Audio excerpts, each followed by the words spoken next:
अमरीकी फाइटर दार इस्लाम में दाखिल, मुस्तकबिल में क्या बड़ा कारनामा करने जा रहे हैं। साबिक ultimate fighting championship fighter Kevin Lee दार इस्लाम में दाखिल हो गए। 30 साल केविन ली ने 2021 में इस्लाम कबूल किया और 10 जनवरी 2023 तक इसका इंकिशाफ नहीं किया, लेकिन अब उन्होंने इसका बाज़ाब्ता ऐलान कर दिया। केविन ली ने कहा है कि एक मुसलमान के तौर पर मेरी तब्दीली के बारे में मालूम हो गया होगा। मैंने हिमायत करने के लिए बहुत से लोगों तक रसाई हासिल की है।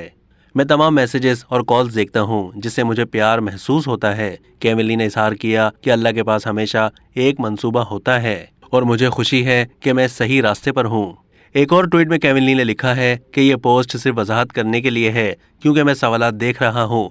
मैंने अक्टूबर 2021 में अपनी ज़िंदगी में बाज़ाब्ता तौर पर इस्लाम कबूल किया।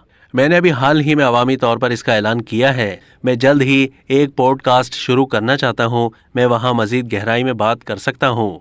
अब तक के लिए इतना ही। मज़ीद मालूमात के लिए डेली जंग के यूट्यूब चैनल को सब्सक्राइब कीजिए।